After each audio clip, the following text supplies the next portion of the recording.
What's up, everybody? Welcome back to the Bengal Stripe Show, presented to you by the Love of Ball Network and brought to you by your hosts, Gavin and Braden.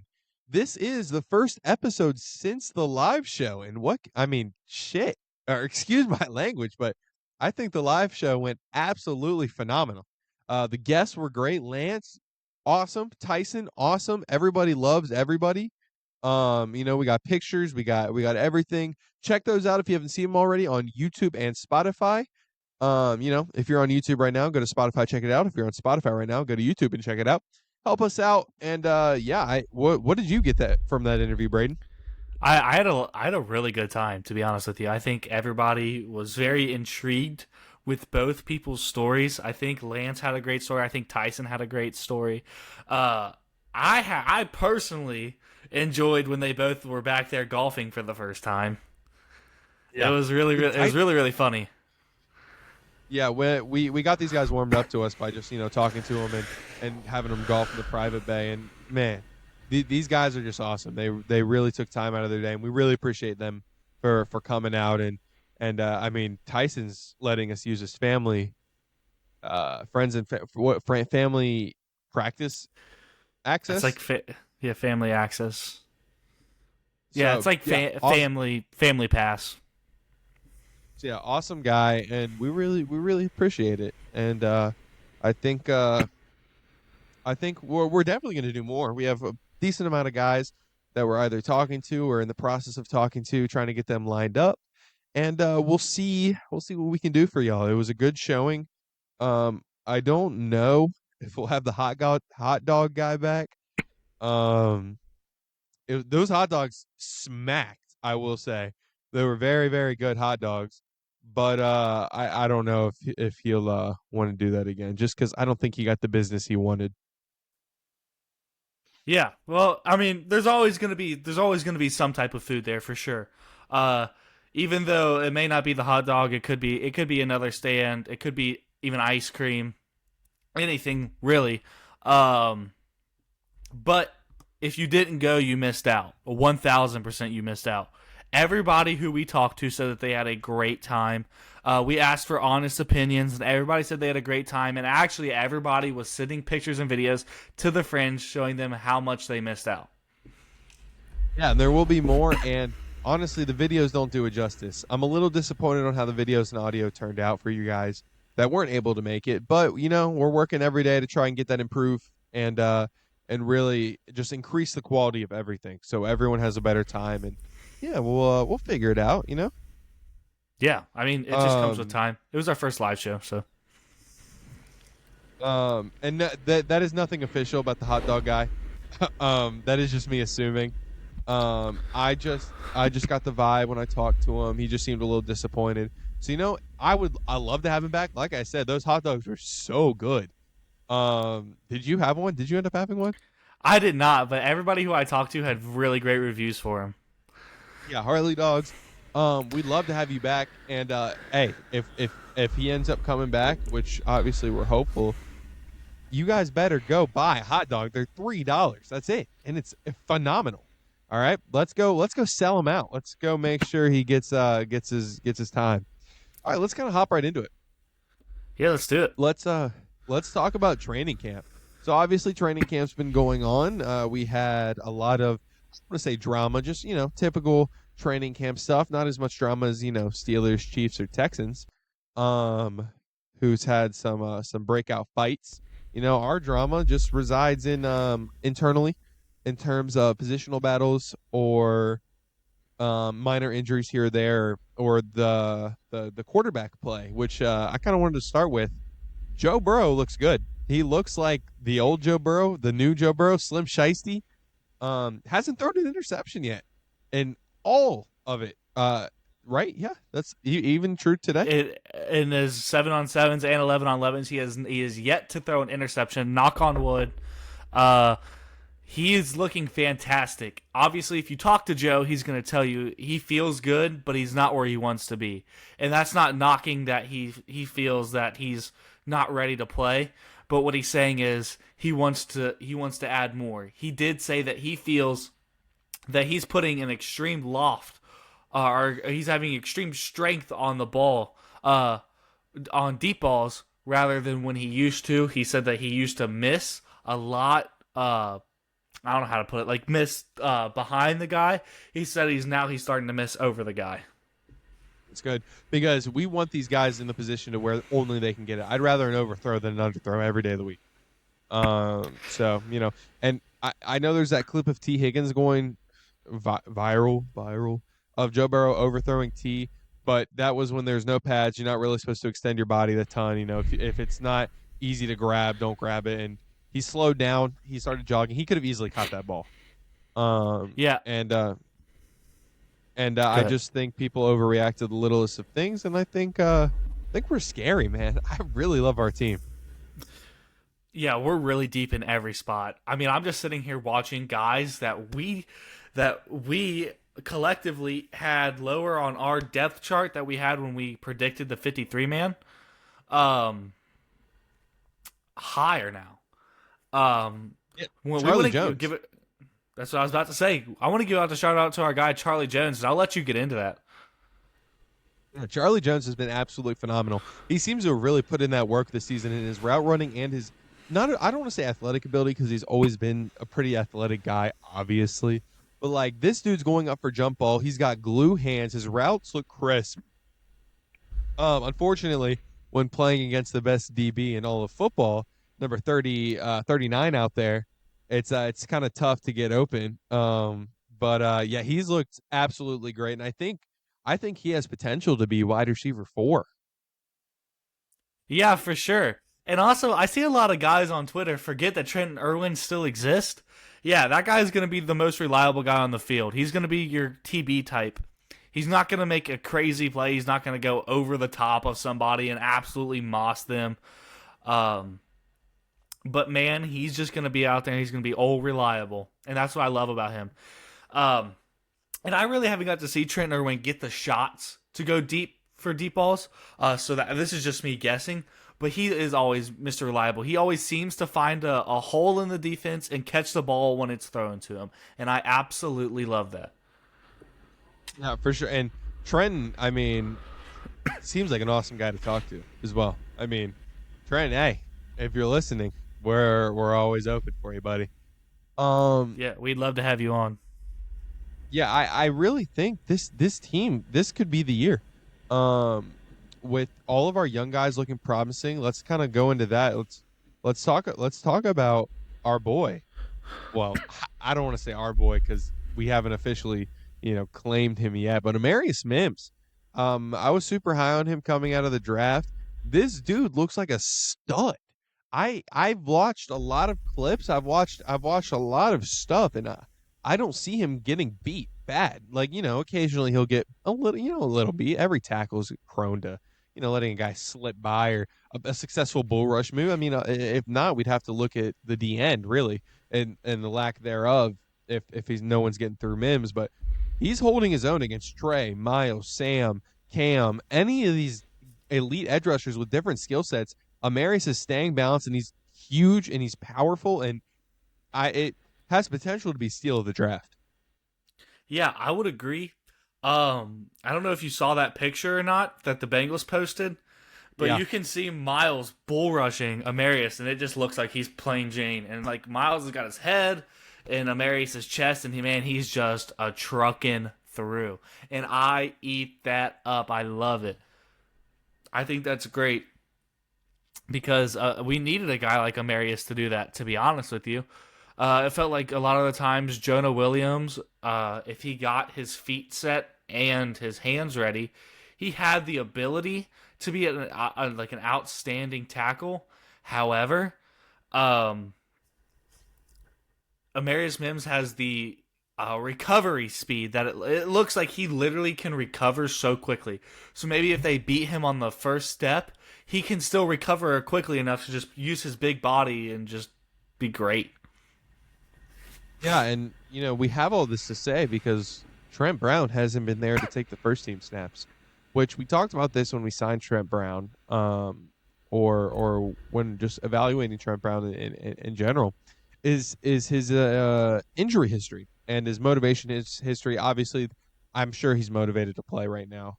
But he's sidelined with an injury this early into training camp. And is this something we should be panicking about, Braden? I don't think so. Zach plays it off as tightness right now. Let's see how far that goes. Because I don't know.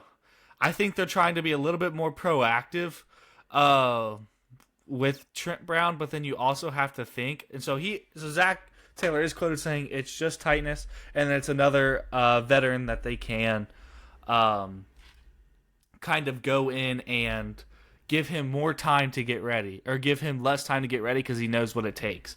And here's my opinion on that.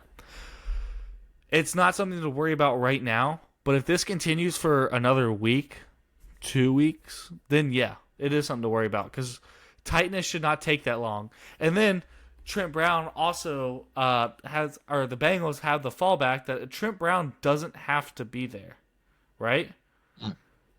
We have We'd Amarius Mims obviously there. You can go. go ahead. Oh, okay. Uh, Yeah, we'd obviously love him to be there, but we have Mims, so it's not like we have this void to where we have to put in Jackson Carmen or we have to put in. Obviously Jonah's gone now, but we don't have. We have depth at that position to where it's okay that he's taking these times, but I don't know. I'm a little worried that it's already starting this soon. I am too. I don't like that it started this soon. Um, I don't know how to put it, but it feels a little weird to me. It almost feels like he is holding out, but not. Yeah. I think he's maybe a little, as much as he's trying to not make it seem like he's aggravated. I think he's a little aggravated that Amarius got drafted. Well, Um, I think he's a little aggravated about it. Um, However, I mean that's just football, man. It's a business. You're only on a 1 year contract, man. You're 31 years old. Uh, at some point, we got to have the young guy come in and replace, and he's doing really, really, really well right now. But bro, we signed you. Come back and play. We'll be happy to have you back. and he's acting like he's not going to play even with Amarius. I can. Do you realize how many jumbo sets we ran last year where we had two tackles in, or we had just six offensive linemen in? Trent Brown is going to get a lot of reps, even if he is the backup. Even if Amarius is the backup, these guys are going to be in a ton. And I think he just wants that thing of just I am the starting offensive tackle, or I'm the starting what is this right tackle because Orlando's got the left. Yeah. It's just I don't know. I just think it's a little concerning to me that it's happening this early. But I kind of want to move on quickly, very quickly, to talk about another injury that the Bengals aren't really disclosing very well. Well, they're disclosing it pretty well, but why are they? Is Trey? Trey came down with a mysterious injury. I don't even want to say came down because we don't really know what's going on. Yeah, I've seen a lot about this. Trey hasn't practiced since the first or second day of camp. They're saying he felt something on the first day of camp, which I mean, it's July, it's hot outside. You're gonna feel something, and I think that's we'll talk about that with some other person that we're gonna bring up in a little bit. I just think he is. I think he is being very proactive. I know he knows how important he is this season to helping out a guy like Sam Hubbard and and especially helping out the guys in the middle of the defensive line. He knows that he is vital to helping those guys get to the passer get to the passer. Go ahead. Yeah, my fault. I thought you were gonna keep going. Um, Absolutely, and obviously Trey kind of requested a trade earlier this year. I'm gonna say kind of because I don't think that was really him. I think that was pure agent talk. Um, if he wants a bag, he's got to perform, and I think he's really trying to take care of his body and try and figure that out. The thing that I don't understand is why the Bengals won't disclose what it is. Is it something more serious or is it less serious? I don't know. Obviously, I'm not running the team. I'd love to. Hey, if you ever need a Bengals, if you're ever in a position for like a new president, new, whatever GM. I'm your guy. Um, I've rebuilt a ton of teams on Madden for championship within the first 3 years. I'm just saying. I'm just saying. I have. Hey, we're turning cap space Uh, off and we're spending all the money. yeah. Hey. I'd make the Justin Jefferson trade happen. I'd get Jalen Ramsey back there. I would get. You know what? We're signing Chris Jones. We're gonna trade for Sauce Gardner because I like him. All right. Yeah. Well. But anyway. Yeah. I just don't get why they're concealing kind of that injury. But you know what? I'm sure it'll be fine. Another injury, little minor, is Miles Murphy having some cramps. Don't think it's anything less than you just need to hydrate, brother. It's hot. I know you went to Clemson, so you know a little bit about the heat, but not as much as he went to Clemson, right? I'm not. Yes. Yeah, Okay. you're not. You You're not looked at wrong. me and I'm like, am I tripping? Um, no, he knows a little bit about the heat, but you got to stay hydrated. I don't think those cramps really mean anything. I think it's just dehydration or just the heat. Yeah, Max Murphy, which love that guy. Follow him on Twitter. Miles Murphy's brother, saying that they've both dealt with a lot of calf cramps or cramps in general during their football careers. Just because, some people cramp up a lot easier than others. It's just biology, man. So he's probably just having minor cramps, and he probably didn't have to come out. He probably could have played, or he probably didn't have to leave on the cart. But what happened to Joe Burrow last year was cramps, and then it turned into a sprain. So the Bengals are going to be very proactive about every single minor thing that's going to happen this offseason, and that's just going to be the way it is. Just because everyone's maturing a little bit, we can't expect them to go out there July 28th looking like they're ready to play in the Super Bowl, because it's not going to happen. You can't win a Super Bowl in July. Yeah, and one thing that you do win a Super Bowl in is depth. And obviously, we talked about a little earlier. Our wide receiver room is completely deep, especially with the emergence of Andre Yoshivas. Yoshivas. I mean, we came into this expecting. I personally expected Yoshivas to get a little better, T to get a little better, Jamar to have his breakout year. Charlie Jones be stick to the returner, the punter. Charlie Jones seems to be on the same level, if not a little worse than what Tyler Boyd was last year. Andre Yoshivas looks miles ahead of what Tyler Boyd was last year. And if I was just looking at this team, all right, this is no dig on T. Higgins. If I was looking at this team as an outsider, guessing which receivers were in what order, I would have to think about if Yoshivas and T were wide receiver too, just because of how much improvement I've seen from Yoshivas. And T is also having a phenomenal camp. But like the way these guys are playing, we haven't even said a word about Jermaine Burton. All of these guys are excelling like we want them to. In our wide receiver, we could put anyone out there with Jamar, and they would be extremely effective. And I think we have by far the deepest wide receiver room in the league, and I don't think that's close at all. I would agree. The way that Andre Yoshivas looks, and this is going to be clipped at the end of the season, so I'm either going to look terrible but he's going to make the Pro Bowl this year. Holy shit. Okay. I think. Okay. Now listen to me. So Yoshivas, if you look at them, this guy is 6'4", he's same height as T. Higgins, and then you watch him run routes, you're like, he has the same route running as Jamar Chase. I don't want to say he's on the same level as Jamar Chase, but he's just smart, and he's a smart guy. He's got it. He's got it mentally to understand that's what's going to happen. Guy graduated from Princeton. He's a smart guy. The way that he's going to be able to transition this offense, so say if T goes down, that's a guy I can trust to get to the football. He played in some snaps last year. He had like 3 or 4 touchdowns.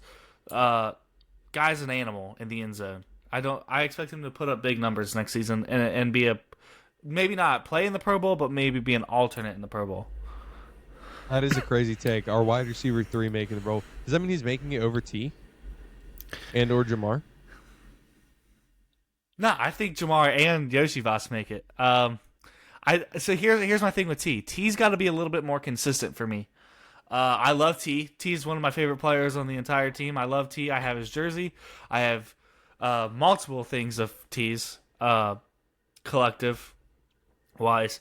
The thing I see about T is that most of the time he's not on the when he's on the field he's dangerous, and he tries to play through the pain, but it ends up just hurting him.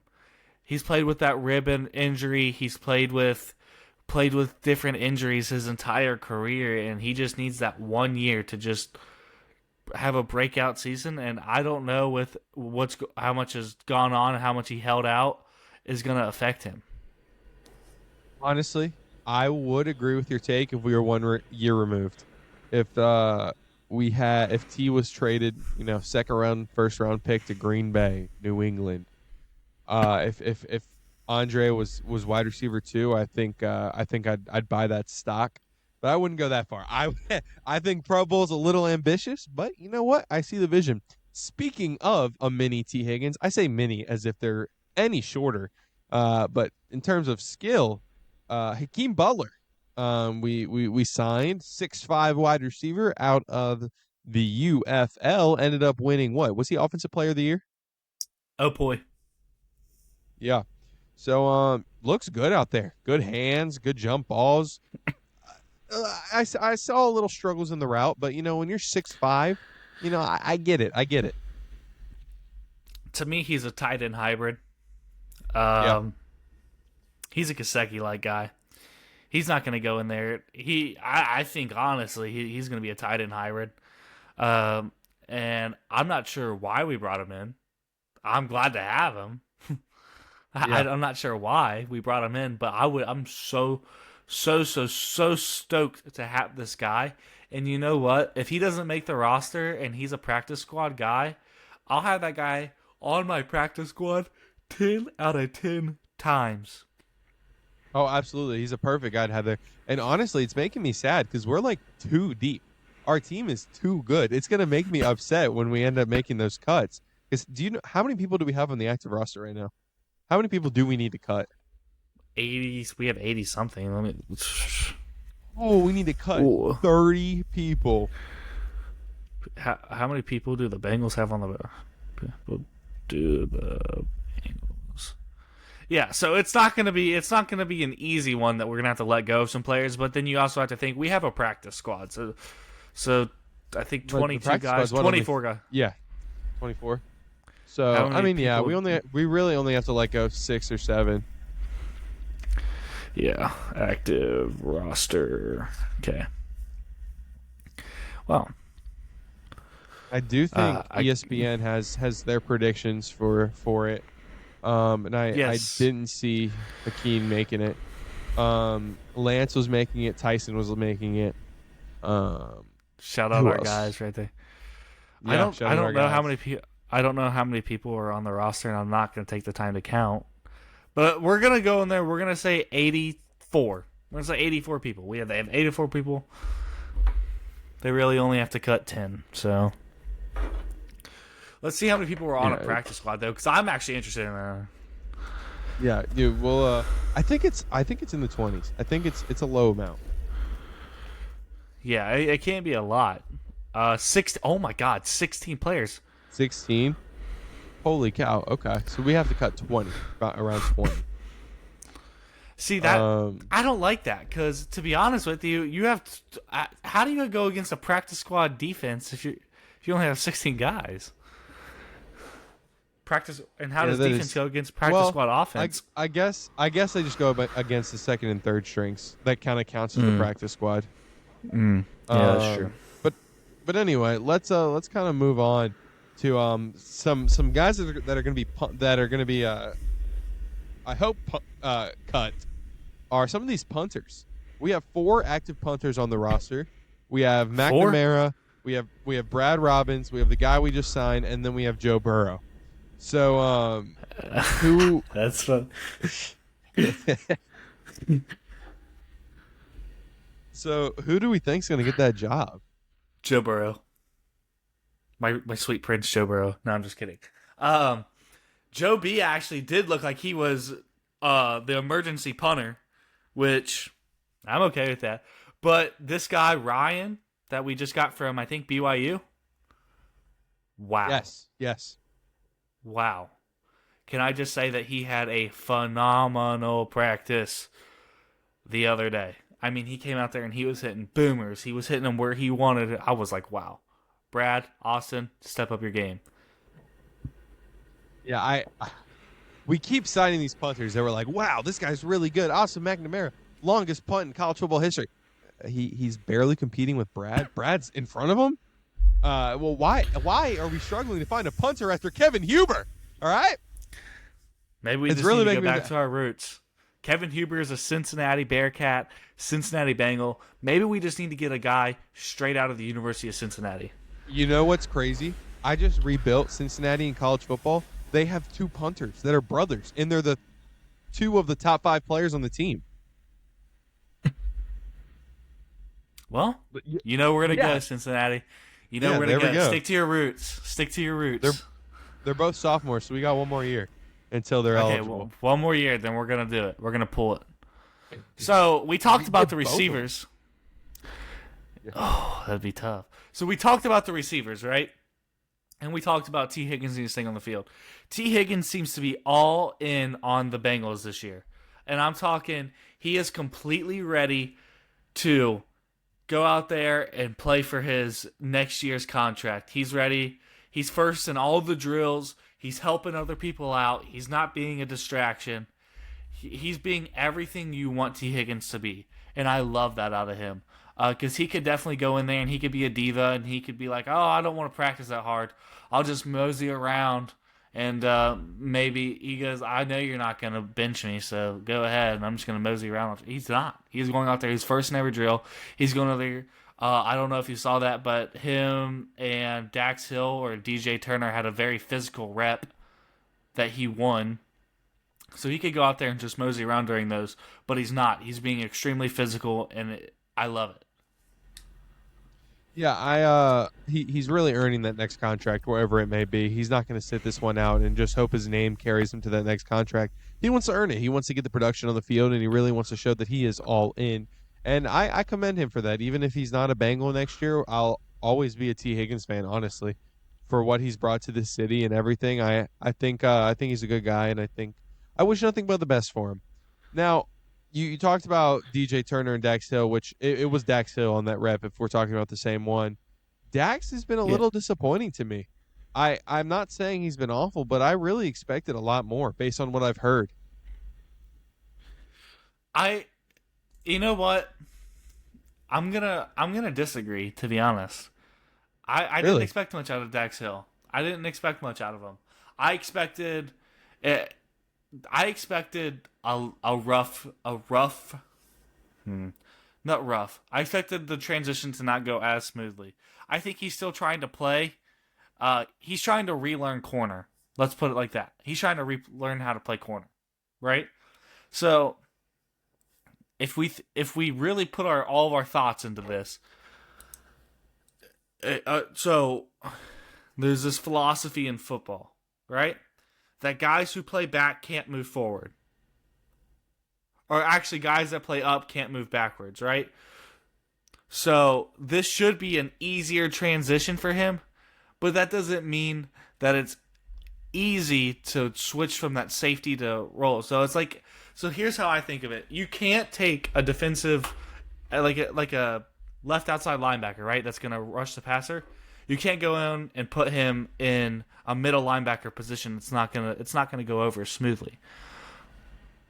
Now, if you reverse that role, you put a middle linebacker in a outside linebacker's shoes. It's gonna fit. It's gonna fit a little bit more smoothly. Maybe not as fluent. So that's kind of what I'm seeing. That safety to cornerback is still a little bit rough of a transition, but not impossible. Yeah, for sure. And honestly, Dax, great safety. He's still going to be a very obviously important part of this rotation, but I think this is what's best. In all honesty, I think letting DJ take that corner too, Dax really getting comfortable throughout the season to where the pressure isn't necessarily on him to guard the second best player. And we're going to see situations to where he is guarding the best corner. Like I said, if we're playing, who do we play this year? That's hold on. Patriots. Right, this is a stupid one. I keep Patriots. Tyquan Thornton, 6'4" wide receiver, super fast. We're gonna see Dax on him because 5'11" DJ Turner is not gonna be tall enough. He has the speed, but he's not gonna be physical enough. When we play, AJ when we Brown play with the the Eagles. Yes, AJ Brown. When we play the Chiefs week 2, there will be multiple possessions where Dax Hill is on Travis Kelsey. All right, and I think that's important that we have him a big corner now, and a big physical corner from safety. But I like this role for him where he can really develop that and ultimately kind of flip flop with DJ Turner. Yeah, it's beautiful, to be honest with you. It's a beautiful mix. We found that perfect chef's kiss spot for both of them because they're both young. They're both young guys, and they need that time to develop. So it's gonna be perfect. Gavin, Yeah, lead and us into our. Or actually, go ahead. I just want to talk about how the real corner two is going to be Lance Robinson Jr. Um, our Don't guy. sleep on our boy. Our boy is putting Yeah. some clamps on Charlie Jones, but Charlie Jones has got his get back a few times. But Lance, Yes. watch out for Lance, man. He's making a statement. Hey, he's a fucking dog. All right, he's earned, bro. Hey, Lance, Tyson. Hey, Tyson. Like we said on the live interview, on pace for an All-Pro season last year. All right, don't sleep on either. It goes without saying that you don't sleep on Tyson. Everyone knows who he is, but Lance is a rookie. You may think undrafted. No, this guy feisty. All right, that's all I'm gonna say. He's Yeah. gonna he's gonna turn some heads. Yeah, so your favorite, one of your probably some of your guys' favorite player, Mr. Mike Hilton. Guess what he was? Undrafted. Also was a Steeler. Let's not talk about that part of his history, but he was an undrafted free agent. So don't count out the undrafted free agents. That's all I gotta say. For sure. And speaking of free agents, not undrafted but free agents, Sheldon Rankins looks like a man amongst boys out there, which he's just powering through. Absolutely powerful. I mean, we saw him walk by during OTAs. This dude is a behemoth of a man, and we're not talking tall like a Marius or huge like Orlando. This dude is shredded. He's got quads that are the size of a telephone pole. All right, he's getting out there and he's getting business done, and I really like what I see. Yeah, Dan Horde. Shout out Dan Horde. I love your 5 observations every single day. I can't wait for them. He said that his lower half was explosive, like the likes of Gavin. Can you guess who? Me, my lower half is explosive. Hey, you know what? That's exactly what he said. That's exactly what he said. Lower half is explosive like. Oh man. Is it a Bengals player that he's comparing him to? Yep, yep. I'm gonna go with Geno former. Atkins. I'm gonna go with Geno Atkins. Atkins. It was Geno Yeah. Atkins. Super. He reminds me a lot of Geno. So it's going to be a good piece. I'm excited to see. I mean, did you guys see that? I don't know. Joe Burrow took off on that one play. He looks so fast. Sorry to interrupt you. This dude is giant and he's zooming. Like I don't remember Yes. seeing that last year. Yeah, it's weird that you see 15 pounds added to somebody and they're still fast. Um, Joe B, you're one of a kind, bro. And I saw you I think he's trying to drop some weight because I saw him running sprints after practice the other day. So I think maybe he's trying to drop some weight, but I don't know. Bro looked speedy out there, but Sheldon Rankins looks speedy and explosive. It's insane. I'm just so excited for this team, dude. Let's we got a couple more things in the notes I'm really looking at here. We've kind of gone over. Do you want to talk about Sam Hubbard and his knee issues? Yeah, so Sam Hubbard ran into Mike Gesicki on a bootleg pass. It was I'm trying to remember the college football 25 version of the play, but it's like the tight end comes over. It's like a fake zone jet sweep into a bootleg, and then you hit T Higgins out of the bootleg on a crosser route. So basically, what's going to come out of that? is you're gonna get a free D end, and I think Gesicki and Hubbard just kind of clicked together. Hubbard kind of got up and hobbled a little bit. I don't think it's anything too serious. I just think it may have just jammed his knee. I don't know if that's a thing, but you can just like jam your knee or tweak it or something, and he just like I said earlier, the Bengals are going to be very proactive about every single little thing this offseason. Camp. For sure. It's what remind me of what Zach's current plan is with what starters will play for preseason week 1. There is none. So he said Did that you there, he yeah. I said there is none for right now. We Oh, don't know. And I was actually talking to Zim Hude about this in one of his spaces. If you guys are ever on lunch at work or bored at 11 a.m. to noon on a weekday, go holla at your boy Zim Hude's spaces. They're phenomenal. I think it all depends on who practices this week, right? This week and then the upcoming next week. Because you're not gonna send Jamar Chase out there if he hasn't practiced, right? You're not. You can't just basically send him in there cold turkey and just let us say go run some routes, go put up 130 against this guy that's gonna be a financial advisor in 6.5 months, right? So yeah. you can't. So you're gonna have guys like T. Higgins probably is gonna play probably a drive, maybe a half. Amarius will probably play. I think Amarius will play whole game. Gosh, who Yes, else? who do we play week 1 in Bucks. Bucks? They've got yeah, he'll play week 1. I That's not I anyone too serious. I full on expect all of our offensive linemen to play at least 2 preseason games Oh, and at for least sure. a half. Honestly, because do you remember that 2022 season? We basically had a brand new we had a brand new offensive line other than Jonah Williams. We had Riley Reef. Shout. Did you see that? Wait. That's what's crazy? That's happened to me mid interview. I don't know why that happens. That's happened to me like when I'm It's my interviewing someone. Mac.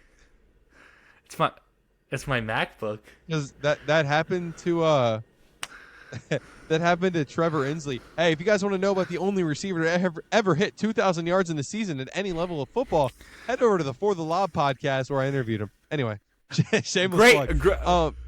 Great interview, by the way. I watched the full thing the other day. It was a fantastic interview. Please go check it out. Love for the Lob. Thank you. Bit, Also part of the Love of Ball Network. But yeah, yeah, that happened to me. But what were we saying? I'm distracted now. oh God, what were we talking about? Okay, so we had Riley Reef, and we had Cordell Volson that year. We had Teddy and Kappa. Yeah. No, actually, Teddy Kappa. No, That sounds sorry. right. Nope, it wasn't Riley Reef. It was Lyle Collins. Shout out him. You're right. Who remembers when Lyle Collins played for the Bengals for like 6 weeks? And then we had Jonah playing left tackle. And we didn't play any of them in the preseason. And they went out there, and they looked like they've never played together. And we played the Steelers week 1, and Joe Burrow got massacred because they haven't played together. You can give them camp snaps all you want. You put them out there against guys they don't know what their best move is, like T.J. Watt, bro. You're gonna get massacred. I think that's what Zach Taylor is gonna give a big emphasis on. Sorry. No, you're good. I'm really thinking about like who's gonna be sneaky good next year. I'm kind of worried week 3 against the Commanders. Just like a little bit of me's kind of worried. If Jaden Daniels is half of what I think he is, they've got Bobby Wagner. They've got these big names, and they have a whole new coaching staff. And I don't know, dude. I'm just thinking about it. Yeah, they're going to be a sneaky team for me, but I think the Bengals can easily go 13-4 this year. Yeah. I think this Bengals team is very dangerous. But then again, we're off and on. I think it was posted by the NFL. We're predicting our record.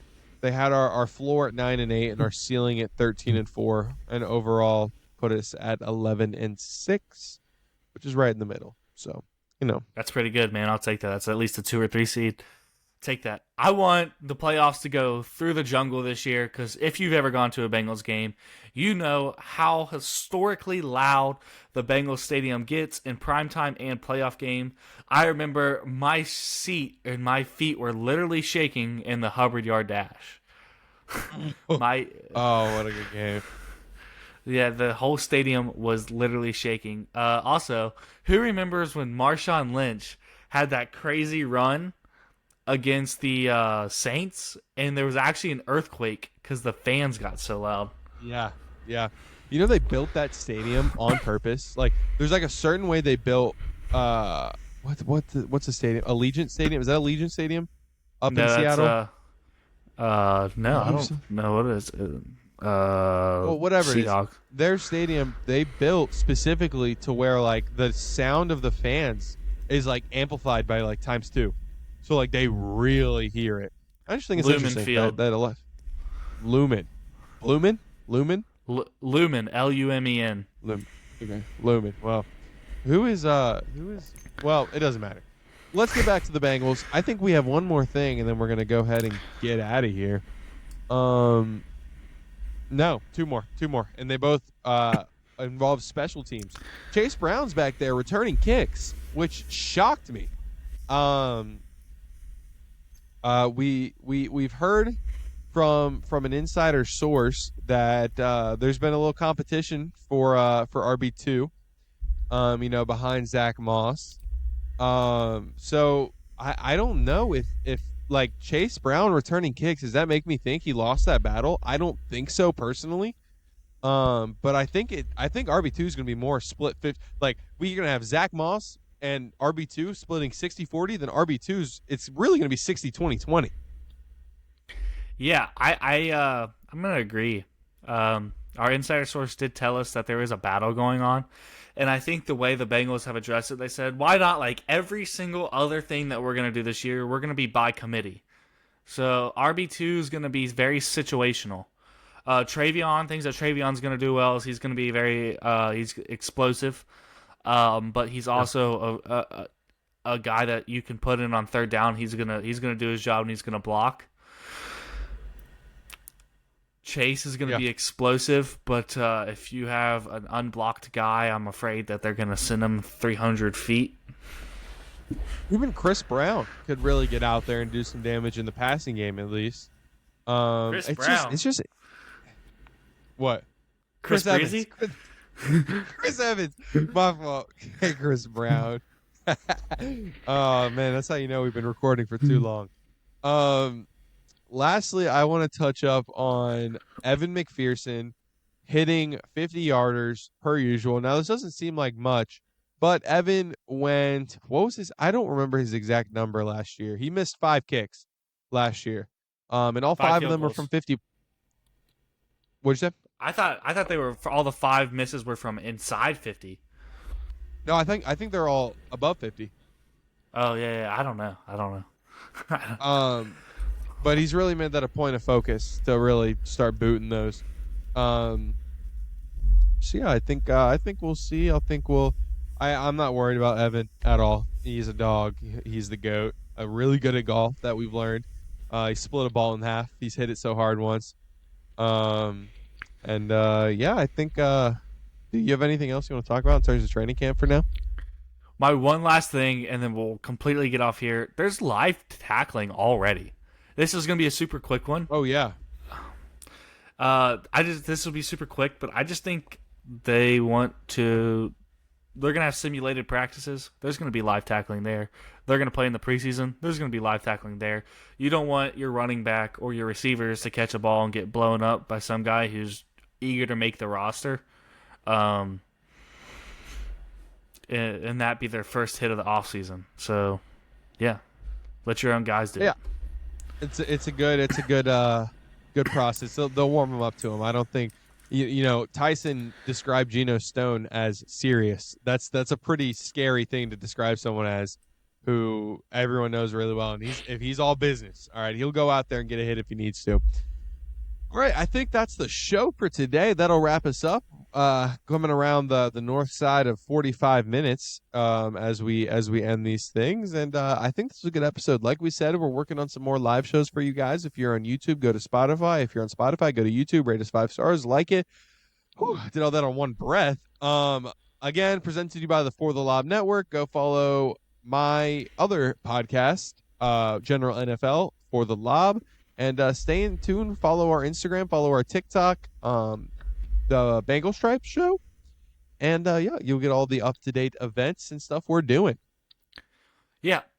Just stay notified because there could be another live show that you guys are not gonna want to miss. I promise you, it's gonna be one of the best things that you go to. Absolutely. All right, everybody. We'll see you next time. Who day? Who day?